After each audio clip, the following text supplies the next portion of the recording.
نحمدہ ونصلی علی رسولہ الکریم اما بعد۔ میرے محترم دوستوں اور بزرگوں، آج میں آپ کے سامنے حج اور عمرے کی فضیلت کے بارے میں کچھ باتیں بیان کروں گا۔ حج کے جو ارکان ہیں ان کے اندر جو دعائیں پڑھی جاتی ہیں وہ بھی آپ کے سامنے بیان کروں گا، تو دھیان سے سنیے گا، آپ کو انشاءاللہ فائدہ ہوگا۔ میرے محترم دوستوں، حضرت عبداللہ ابن سلام رضی اللہ تعالی عنہ سے روایت منقول ہے کہ حضور صلی اللہ علیہ وسلم نے ارشاد فرمایا کہ جو شخص اللہ کی رضا کے لیے حج کرنے کے لیے جائے، اللہ تعالیٰ اس کے سابقہ تمام گناہوں کو معاف فرما دیتے ہیں۔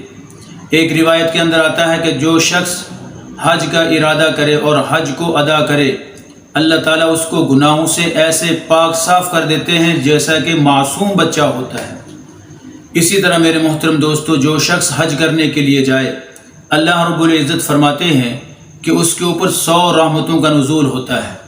100 رحمتیں، 120 رحمتیں ان کے اوپر اللہ تعالیٰ نازل فرماتے ہیں، جس میں سے 20 رحمتوں کا نزول اس کے اوپر ہوتا ہے جو صرف بیت اللہ کی زیارت کرتا رہے اور کوئی عمل نہ کرے، اور 60 رحمتیں اس پہ نازل ہوتی ہیں جو بیت اللہ کا طواف کرتا ہے، اور 40 رحمتیں اس کے اوپر نازل ہوتی ہیں جو نماز پڑھتا ہوتا ہے۔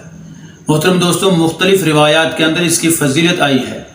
ایک اور روایت کے اندر آتا ہے جیسے بھٹی کے ذریعے سے لوہے کا زنگ دور ہوتا ہے، اسی طرح حج کے ذریعے سے انسان کے اعمال، برے اعمال کا زنگ ختم ہو جاتا ہے۔ عرفات کے اندر محترم دوستو کون سی دعا پڑھنی چاہیے؟ آپ صلی اللہ علیہ وسلم نے ارشاد فرمایا، حضرت عبداللہ ابن مسعود رضی اللہ تعالیٰ عنہ کی روایت ہے، اور اسی طرح عبداللہ ابن عمر ابن عاص رضی اللہ تعالیٰ عنہ، وہ بھی اس کی روایت کے راوی ہیں۔ وہ فرماتے ہیں کہ حضور صلی اللہ علیہ وسلم میدان عرفات کے اندر یہ دعا پڑھ رہے تھے جس کو تمام نبیوں نے پڑھا۔ آپ نے فرمایا یہ دعا سب نبی پڑھا کرتے تھے۔ تو آئیے وہ کون سی دعا ہے؟ بڑی ہی آسان دعا ہے۔ وہ دعا فرمایا، لا الہ الا اللہ وحدہ لا شریک لہ، لہ الملک ولہ الحمد وہو علی کل شیء قدیر۔ یہ دعا آپ صلی اللہ علیہ وسلم نے میدان عرفات کے اندر پڑھی، اور آپ نے مزید یہ بھی فرمایا کہ تمام انبیاء علیہ السلام یہ دعا پڑھا کرتے تھے۔ ایک اور روایت کے اندر آتا ہے کہ جو شخص عرفات کے اندر جائے اور یہ دعا پڑھے، اللہم اجعل فی قلبی نورا وفی صدری نورا وفی لسانی نورا وفی عینی نورا وفی بصری نورا، یہ مختلف الفاظ ہیں۔ اگر کوئی شخص عرفات کے اندر یہ دعا پڑھے، اللہ رب العزت اس کے پورے جسم کو منور کر دیتے ہیں، اس کی آنکھوں کو نور عطا کر دیتے ہیں، اس کی آنکھوں کے اندر ایک ایسا نور اس کے اندر ظاہر کرتے ہیں، نور بخش دیتے ہیں کہ اس کی آنکھیں منور ہو جاتی ہیں۔ اسی طرح میرے محترم دوستوں اور بزرگوں، جو طواف کے دوران دعا کی جاتی ہے وہ بھی آپ کے سامنے عرض کرتا ہوں کہ طواف کے دوران کون سی دعا پڑھنی چاہیے۔ آپ صلی اللہ علیہ وسلم نے ارشاد فرمایا، جو شخص طواف کے دوران یہ دعا پڑھے، جس کو عبداللہ ابن صائب رضی اللہ تعالیٰ عنہ روایت کر رہے ہیں، آپ نے فرمایا، ربنا آتنا فی الدنیا حسنہ وفی الآخرۃ حسنۃ وقنا عذاب النار، اور اللہم انی اسألک العفو والعافیۃ فی الدین والدنیا والآخرہ۔ یہ دعا طواف کے دوران پڑھنے کی ہے۔ آپ نے فرمایا جو شخص طواف کے دوران یہ دعا پڑھتا ہے، 70 فرشتے وہاں پر ہوتے ہیں اور سب کے سب اس دعا پڑھنے والے کی دعا کے اوپر آمین کہتے ہیں۔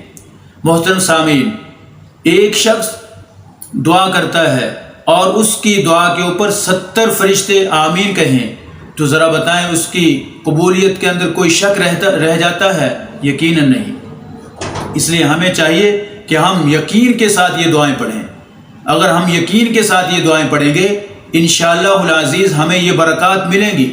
اسی لیے حج کرنے والے کے لیے عظمت ہے، فضیلت ہے کہ جو شخص حج کرنے کے لیے جائے اس کی زیارت کرنی چاہیے۔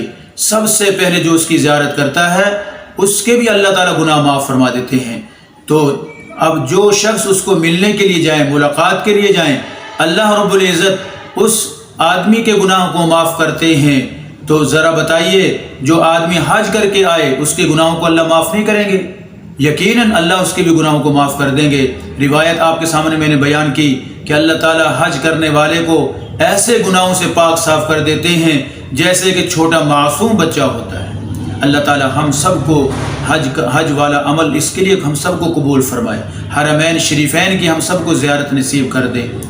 اب اللہ تعالی ہم سب کو دین دنیا کی نعمتیں عطا فرمائے۔ محترم دوستو، یہ آپ کے سامنے حج کے متعلق کچھ باتیں عرض کی، اور بھی حج کے متعلق کوئی آپ کو مسئلہ درپیش ہو، آپ ہم سے ہمارے چینل کے ذریعے سے کمنٹ کے ذریعے سے پوچھ سکتے ہیں۔ انشاءاللہ العزیز آپ کے ہر قسم کے مسئلے کی رہنمائی کی جائے گی۔ ہمارے چینل سے وابستہ ہو جائیے۔ اگر آپ نے ہمارے چینل کو سبسکرائب نہیں کیا، اس کو سبسکرائب کر دیں، لائک کر دیں انشاءاللہ، تاکہ آپ کو ہر قسم کی ویڈیو بر وقت ملتی رہے۔ السلام علیکم ورحمۃ اللہ وبرکاتہ۔